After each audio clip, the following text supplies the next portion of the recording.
weltare ɓiɓɓe fulɓe andu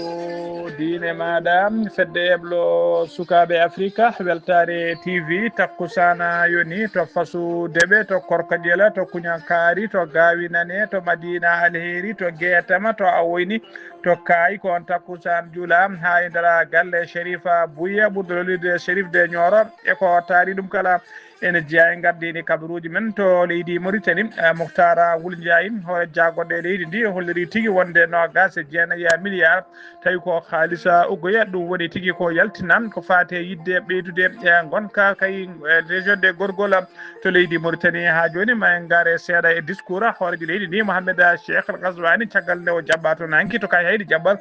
jaɓɓugal payidingal to leydi Sénégal ko kara mo hinde Cheikhou Chérif kañum tigui yani e leydi dow lawol Linguére ko famdi kala yimɓe joyo basi hen pittali men waɗi kadi wonɓe hewɓe barmuɓe hen to leydi Mali gouverneur mo falde de Nioro waɗi erango faade dendagal ñoronaɓe kala nde ɓeydata tigui wattude hakkillaji deña hakkillaji men ganda kay ko ɓuuri hewde e ko haalete nder réseaux sociaux ji wona gueɗe goɗɗe to leydi Guinée Bissau ko ambassadeur Union européenne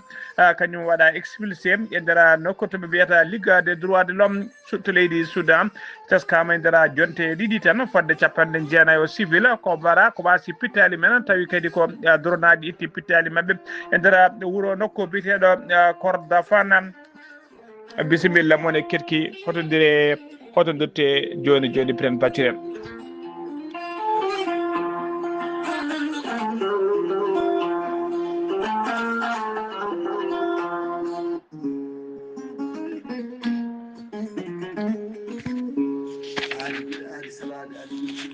salade aadi ɓuuri firtude aadi gorko mo melga wurjineji ceerno Amadou Tidiane Diallo wi ko firtata aadi mo adundira jayde weltare ɓiɓɓe fulɓe andu diine maɗa weltare TV ceerno Amadou Tidiane Diallo ko wittiyanke leɗɗe ko safriyanke safruji fina tawa gandu bindi laaɓaɗo leɗɗe jadinde ɓalwele danwal kala ceerno Amadou Tidiane Diallo lubrimo gandal dendagal rafi mbawɗa wondude so tawi kay oɗon maldana ko balɗe tati mbiya alhamdulillah ceerno Amadou Tidiane Diallo no safra rafiji kewɗi jiida cirol wonduɓe koyɗe musoje ɓalli ɓuutoji ɓalli ƴakkoji ɓalli ɓuutoji keccoje musoje ceerno Amadou Tidiane Diallo no yawra ɓe rewɓe ɗon koɓe sowade rewɓe ustoraɓe dewago wonduɓe kista fibrome dogam sitta ceerno Amadou Tidiane Diallo no yawra ɓen worɓe ustoraɓe goɗago yawɓe yitade koye men jippiɓe leese wonduɓe prostate e soppis kala ceerno Amadou Tidiane Diallo ene yawrani ɓen ɓe arsigaji men kippi weddaɓe korte wonduɓe damaruji so tawi ƴewata ko visa walla embauche jokkodire ceerno Amadou Tidiane Diallo joni mbiya alhamdulillah ceerno Amadou Tidiane Diallo hewɓe noddi mbaɗi audio ji ɓe mbaɗi vidéo ji kolliri tigui jambitanno guila jokkodire e makko mbiya alhamdulillah rabbil alamina ceerno Amadou Tidiane Diallo ko newiɗo sanne so tawi a yiiɗi hebdemo ko ɓuri ɗo labde jokkodita makko e numéro makko téléphone ko numéro makko appel ko WhatsApp mbatta ko 00336 04 04 66 27 omo tawi toon to Paris Lamourou go Walo Fendo so tawi noon koto Dakar gonɗa base makko ne tawi ɗon sehil makko minni kono wiye Abdoulaye Diallo numéro mbatta 77 714 94 15 so tawi ko taweteɓe lappol polol dande maayo ɓe Mauritanie ɓe Sénégal base makko ne tawi to Dagana ha to Rosso Mauritanie kala ne tawi ɗon sehil makko ɓinene makko ne wiye ceerno Amadou Dia gorko mo leeraɓe numéro mbatta 77 537 79 28 ceerno Amadou Tidiane Diallo base makko ne tawi to Netteka ha to Samia kala ne tawi ɗon ɓiyi kono wiye Abdoulaye numéro mbatta ko 46 94 21 91 ceerno Amadou Tidiane Diallo ko labɗo reedu ko newiɗo sanne mbadden danɗo faade ceerno Amadou Tidiane gorko mo melga wuuro jinneji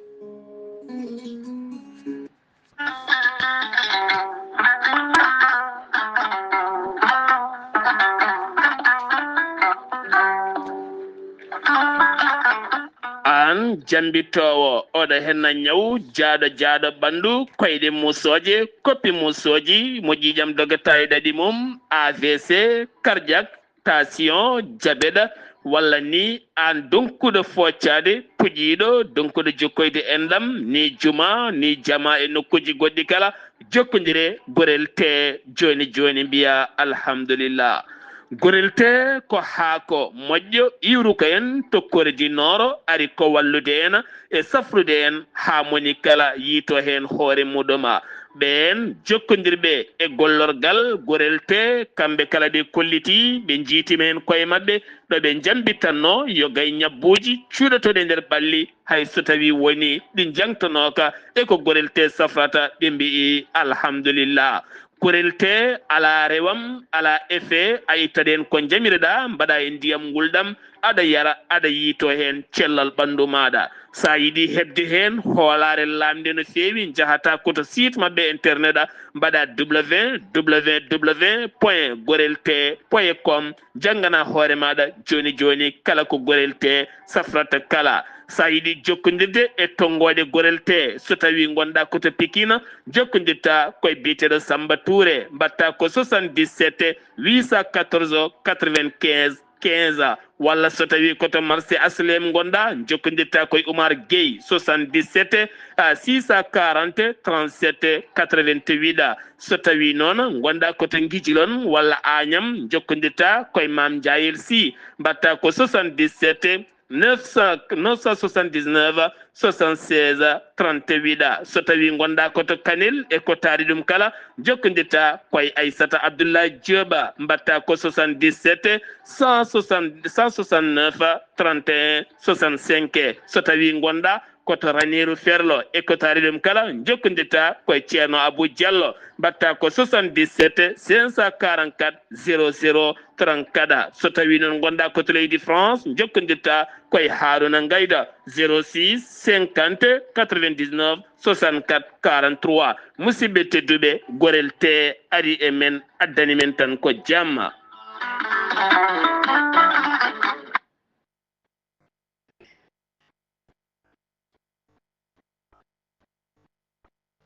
Kettode kaburuji mon e demgal pula Afrique, Asie, Europe, Amérique, Moyen-Orient, Océanie. jam ñalle mon musidɓe tedduɓe eɗen gone altine jeenaya lewru colte hitande ujunnaji ɗiɗi e nogas jeegom kabaruji mon e demgal pular e sawte ko musidɗo mon sehil mon Ghali Abouba to karallagal ha mbawon yiiden to banggue nate e ɓosojo ko minni men sehil men Saydou Abouba hono no mbiruɗen gardinde kabaruji men ko to leydi Mauritanie puɗɗoɗen to leydi Mauritanie jeyana toon to kay hayri to Mohamed Cheikh la Ghazouani kañum woni hoorejo guendi Mauritanie o jaɓɓama jaɓɓugal mawgal no fewi to ka haydi lamorgo gorgolam ko alata hanki o noon jeetati lewru février o fuɗɗi jillu makko kay e nder région de Gorgol ko jillu gollal noon o fuɗɗi ko jillu gollal ɗon fuɗɗi tigui ko alata hanki o jeetati lewru février jillu ngu noon ma tigui ya kay mangu ma won lulnde kay ma ya ha ñande sappo e ɗiɗi lewru février taw koye nder Gorgol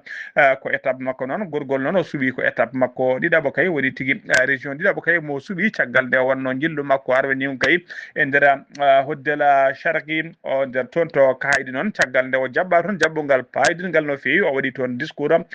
pattama limijo fuɗɗori noon o fuɗɗori discours noon seeɗa e jubbande discours e o fuɗɗori discours o noon koye inde Allah e judde nulaɗo men Mouhammadou Rasoul sallllahu alayhi wa sallam o rewni hen noon ko weltanade kay ko weltade no fewi ko weltade mo no fewi tawedemo kay hande e nder région de Gorgol ha tengti e nder kay hayɗi région tawi kadi région de Gorgol ko région kewɗo tarika no fewi o wi sinno kay ko sago makko sinno ko sagam kay tawa oɗo discours mo mbaɗanmi ɗum koye ɗemgal pulara walla mbaɗanmi ɗum koye ɗemgal soninke mi nimsi noon no fewi kay komi wawa haalde ɗeɗo ɗemde mi heɓani fartange noon mi nimsi kadi komi heɓani fartange kay janggude ɗeɗon ɗemde kono so Allah jaaɓi mami darono doolam ponno ha Mauritanie naɓe kala mbatta nandirde tawi kala hen kaalawo fiɗegal ɗemgal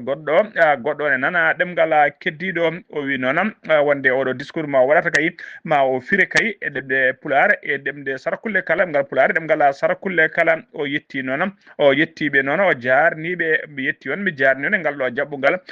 payidingal no fewi ngal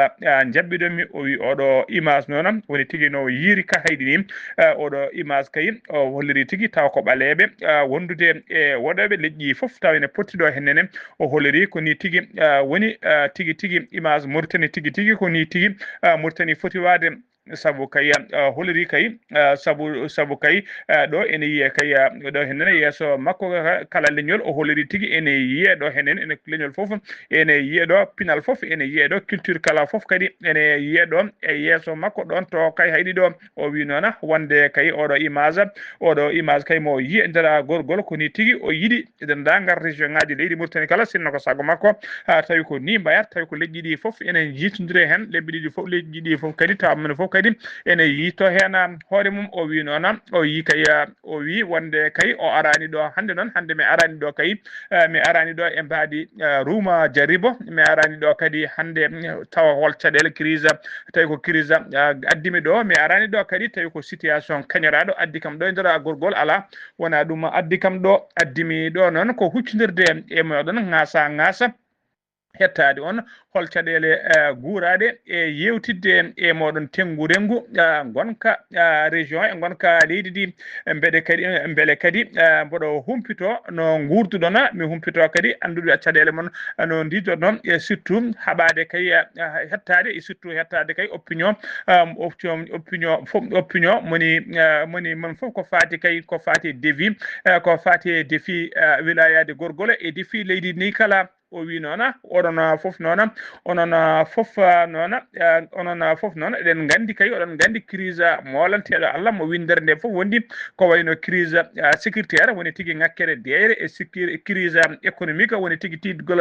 gurdam e crise environnement e oɗo saaha joni no environnement taari ndi way jiiɓade ni o wi foof de kam eɗen jetta Allah ne dandi en hen no fewi e to banggue sécurité ha tengti to banggue sécurité e to banggue stabilité woni to banggue deeje kay e leydi ndi kadi wasde dillude wasde yerɓude ɗum noon eɗen jetta hen Allah no fewi kay eɗen jetta hen Allah ɗum noon kadi eɗen jetta peewal ɓesgu leydi ndi e darde kuninkoɓe leydi ndi eɗen jetta ɗumen no fewi o wi leydi ndi noon ene siiri e leydi ndi oɗo saaha joni ene siiri ene deeƴi institution ngaji leydi ndi kala ene golla hano hannirta ni o wi noon yen gandu kay o kay gandu ko rendini en ko ganden koy ko rendini en ko ɓuuri hewde eko serdata en ko mi jarni noon mi jarni on noon yo Allah teddi noon waɗa e moɗon barke altine hande o omo foti ka altine hande o noon kanko hoorejo leydi ndi omo foti tigui mbiɗa noon jokkitiri dimme makko o jokkitiri kay discours makko ko jarnude kay e mantude yimɓe arɓe jaɓɓademo ɓe kay altine hande o noon kanko hoorejo leydi ndi omo foti jaɓɓe toon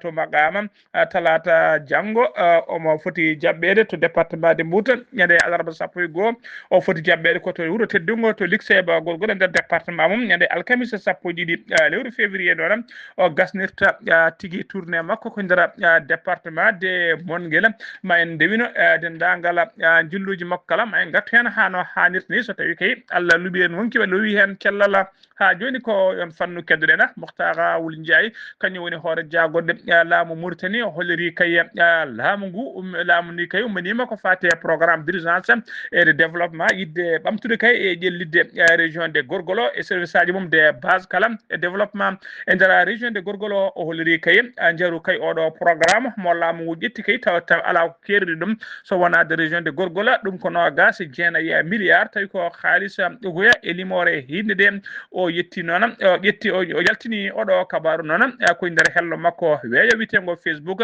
o yaltini kabaru kadi koye saaha kay hoorejo leydi ndi Mouhamed Cheikh El Ghazouani tawte jillu mum toon to région de Gorgolo ha joni ko leydi Mauritanie keɗen gural ko wuro tawatengo sara elega e nder région de Brakna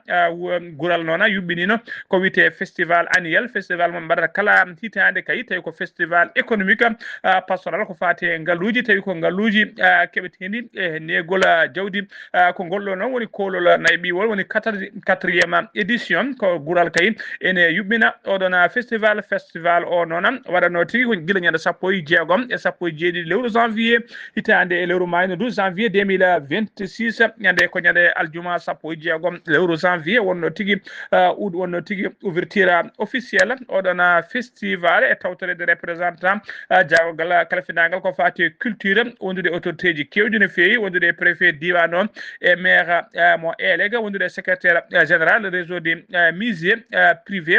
Mauritanie e yimɓe pine hewɓe no fewi mbawi tawtorede hen yimɓe noon ummorima e nder guure kewɗe tawatede kay e taari ko guural kala mbawi nottitede hen yimɓe kadi mbawi ummede to nokkuji ɓurɗi woddude no fewi arnoɓe ɓe kay arnoɓe tawtorede koye ɓe mbaɗi visite chantier woni tigui mahgol siège tawi ko musée race bovine tawateɗo toon on musée noon wiyete on musée noon woni ewɗo saaha joni on musée woni tigui koye mahede toon tawi kadi ko musée naggue ko fati pine fulɓe jamma o noon ko nalanke kay ko nalankoɓe e diɗɗal kay bitegal diɗɗal bitegal dal jalal kañumen tigui tambi jamma o ko fati e jirwinde e wellude jamma o festival o rewi lawol no fewi kay woni foof weltima hen yittima hen hoore mum ɓe dokkodiri rendez-vous kadi hitande wonde kay so tawi ala ko faali ha joni habaruji men demgal Pulaar to leydi Mauritanie ha joni keɗen fedde cehilagal député yagal woni groupe d'amitié parlementaire tawi ko parlementaire ɓe Mauritanie eɓe Arabie Saoudite ɓe joɗɗima séance tawi ko gollal ngawlo séance noon woni batu gollal e nder suudu sarɗeji to jakka gendi Mauritanie ɗum waɗi ko alada hanki o jeetati lewru février ardino jonde nde noon ko député biteɗo Hamadi kañum ardi oɗon ndeɗon jonde batu ngu noon ko hakkude député ji ɓe Arabie Saoudite wondude e député ji ɓe Arabie Saoudite wondude député ji ɓe leydi Mauritanie ardi député ji saoudite naɓe noon ko biteɗo docteur Fahad Souleymane al Toukhayfi ko kañum ardi oɗon seti tawi ko groupe parlementaire député ji ɓe leydi Arabie Saoudite woni muuju jillu ngu noon e jonde nde kay ko yidde ɓeydude kay jokkodiral e gollodiral hakkude leydi ɗe ɗiɗi ha tenti noon e hakkude cuuɗi sarɗeji leydi ɗi woni député ji leydi ɗi leyɗeɗe ɗiɗi ha joni habaruji men ɗemgal Pulaar to leydi Mauritanie keɗoɗen ha joni altine hande jeenaya lewru colte hitande ujunnaje ɗiɗi e nogas jeegom tinama accident musɗo sara campus université mo Nouakchott ko bis jollunoɗo sanɗaji woni étudiant ji kañuma ferɓodiri e oto goɗɗo mo yinde 4x4 hay goto wasani hen fittade mum kono yimɓe hewɓe kam mbarmi hen accident o noon waɗi koto wiyete intersection woni tigui to laabi pottitta hakkude bâtiment faculté de sciences et techniques et extension et université kesso barmuɓe kala noon kokoni koɓe faamu mbawi ƴettude men ɗon nawi ɗum to cuuɗi cafride police kadi nottitima hen ko ɓuuri yawde e yaccade kay wadde sécurisé nokku o hano hannirta ni habaruji men demgal Pulaar senno mima to leydi Mauritanie koto leydi Sénégal paadena e saaha kay mo Papa Cheikh Diallo animateur TFM nangaɗo tawi nangueɗa ko gorkati deppati woni homosexuel e wondiɓe mum caggal kay nde ɓe coggano kay ɓe paana to yesso parquet to Pikine Guédiawaye hawri ko yimɓe ɗiɗo kay ñawore men ene yani ene ñawa tawi ɓen ɗiɗo kadi nangueɗa ko debbati gorkati en kañumen ɗiɗo kala mone mabɓe foof ñawore mabɓe mone mabɓe kala taƴanam ene lelo duuɓi 5 e kaso tawi kadi mone mabɓe kala ne yoɓa amande million e feccere tawi ko haalisa franc CFA ɓen ɗiɗo noon ñaawat ɓe goni biteɗo Amadou Ba noon ko frère makko woni mawni ko walla miñi ko kañum tigui caggal nde teskimo kay wonde ko gorgati deppati kañum tigui yeehi to laamu kalmi so yimo to noon nde o nangga noon ɓe mbawi tan nangude kadi gorko mo yaltidanno o woni tigui biteɗo Gora Diakhaté kamɓe ɗiɗo kala noon ɓe nanggano ko guila ñande nogas lewru janvier 2026 ko nyalawma hande onon nyaawore mabbe yani kay be tajenama monene be fof de duubi joye kaso kadi moni fof en yoba million e feccere ha joni koy on fannu kedden alhaali Pape Cheikh Diallo wondude jibitame e wondibe mum tawi ko tumabe kay debbati gorgati en e beydima sabbede be kay odo sa joni beydima jibade no fewi kay kambe sabu kay be badama defere kay subaka hande o dossier mabbe nono wadama tigi ko wiete objet dinno instruction ko juge non du premier cabinet ko kanyuma suba kay halfina ko fati ouverture d'information judiciaire e dossier mabbe siftindo non kambe worbe sappoji do sappoji gorkati debbati en nangabe be ene mabbe non tawe hen wondube o do rafi bitedo VIH sida be nangira non kambe kala non ko jeyede be kay je nangede be kay nangira non ko wadde be kay gede de jaadani e diine yaadani aada woni kay ludundirde e wadde kadi jeyede réseau tawi ko réseau caro sida e tigi jeyede pedde tawi ko pedde wat bonibe pelle wat bonibe woni ko wiite association des malfaiteurs ko dedo gede woni ko tuma e mabbe so tawi nyaawor mabbe rewi la wala dum sattanno fewi ha joni khabruji men demgal pulaar to leydi Sénégal ha joni pedoden jen ha ton to ngoram debbo goto non tawi ko moro woni coiffeuse gonnodo ndara auto mum wadama agressé jamma hanki sanga 21h woni 9h jamma ton to ngoram o wada agressé non ko ya nguykaaji kay tawi kay koy fannu keso kay o rosa joni mo wiibe jolni ndara Dakar ko wiibe be non ko goto kay woni moto mudum tawi wadde malde e jaaro koyde gondo e moto onon ari ha caggal makko wela tigi gurni oto makko gurniri dum caggal ko don non o woni dugdude e joma odona moto hakkille makko ene hete mudum jaaro koyde ari ha sawndima ko don tigi wuji coktirde orde wuji téléphone makko mo hinde iPhone wondude gede makko cewde sakos makko de wanno gede makko cewde no fi wondude e khadisa makko mo jogi non yaadi hen o portuyino plainte non o rokki kaya numéro to porti plainte kay be namde mom numéro ko wiete IMEI tawi ko numéro téléphone on numéro non téléphone kala jogo on numéro so tawi a rokki on numéro kala kay baddo piso walla kala no ni téléphone on noddi ene wawi yitede ko buri yawde e yaccade e odo saha joni non enquête udditama hen ha joni ko leydi Sénégal kedon accident musto wadi e ndara dow lawol Linguère ko minikara mo hinde Cheikh Sharif kanyum yani e lawol yibadi non yimbe joyo wasbe hen pittali men hewbe kadi barmi hen tato non tampino fewi e ndara baru en tampi sanne barmu be non mbawi nawet hôpital en teska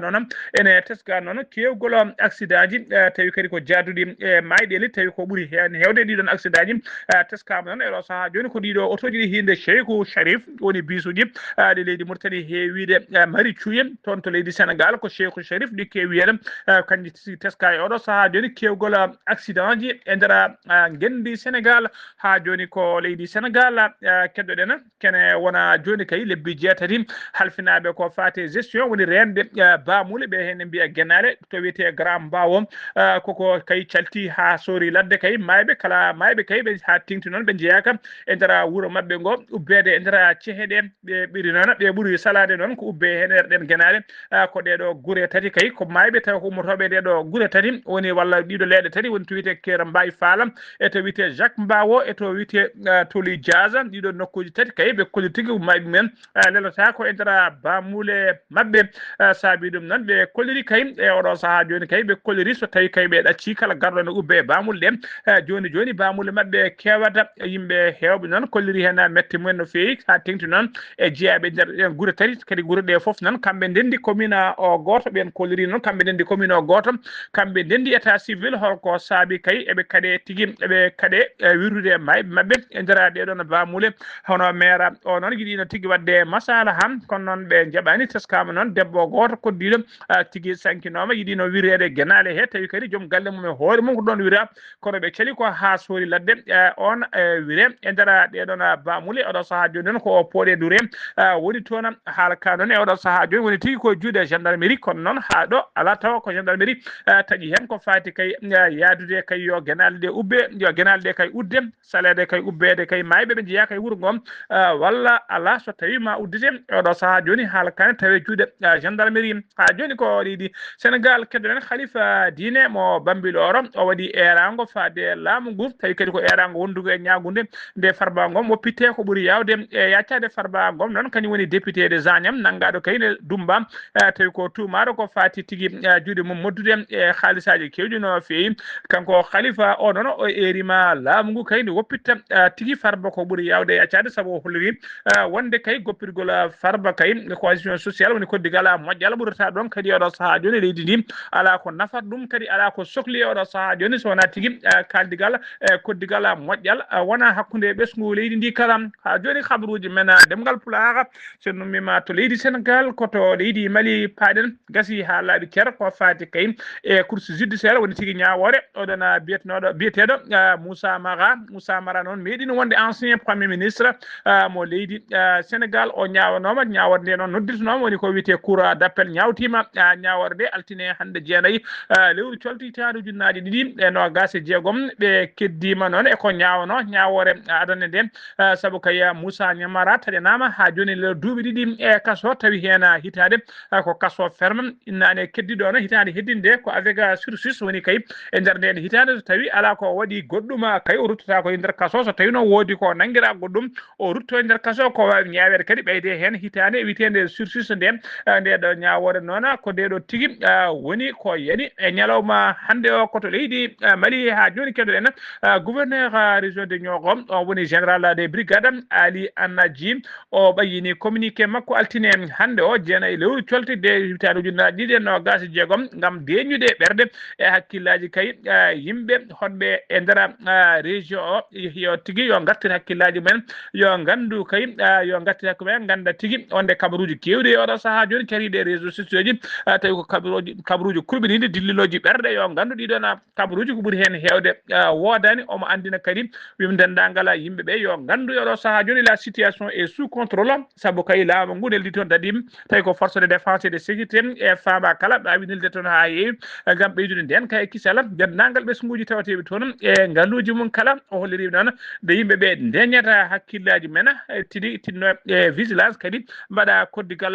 moƴƴal hakkude mumen ha joni ko leydi sen Mali keddoɗen le secrétariat permanent de la lutte contre la prolifération des armes légères et des petits calibres woni SPCNLP ko catala halfinaɓe ko fati kay e haɓade cargol petlaji to hoosi e nder leydi Mali ɓe garti kay ɓe garti e nder communiqué mabɓe kay moɓe mbanno guilano gas tati lewru janvier 2026 on communiqué noon ko erade communiqué erade kay si erade kay dendagal ɓen société ji tawi ko société privé ji gardinage e surveillance kala e ɓen kadi société ji tawi ko nawoɓe haalisaji woni transport des fonds e wonduɓe kadi ɓen renoɓe yimɓe woni garde corps ɓen kala kañumen kala taw ko joguitiɓe petelaji tigui nde mbawata monema foof arde kay kuppude ko wiyete permis tawi ko permis biométrique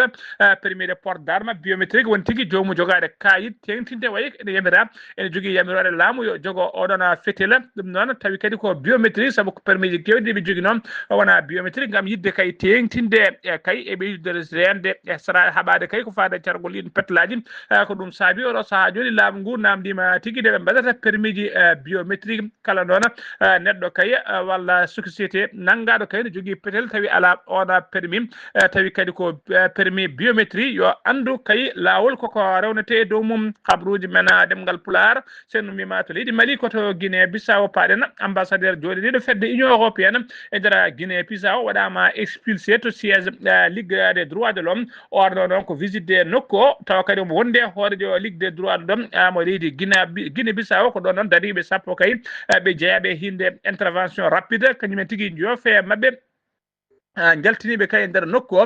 jamiri kadi nokku o nde uddete koto leydi Soudan paɗen o commissariat de l'ONU o droit de l'homme mo leydi Soudan holliri tigui hande jeenayyi lewru février wonde nder jonte ɗiɗi tan capanɗe jeenayo civil mbarama e nder nokku biteɗo Kordofan tawi ko doronaji jooɓi pittali mabɓe temedere capanɗe nayo e ɗiɗo woɗɓe kadi mbawi barmude hen musidɓe tedduɓe gasi ha laaɓi ceer ko ɗum ɗo wonno komin tonga noon habaruji mon e ɗemgal Pulaar e sawta he ko musidɗo moon sehil moon haali Abouba to karallagal ha mbawon yiiden to banggue nete ɓosoje ko min yimen sehil men Saydou Abouba ketkima alaki jaam yo jaam Allah jogomi jogo on.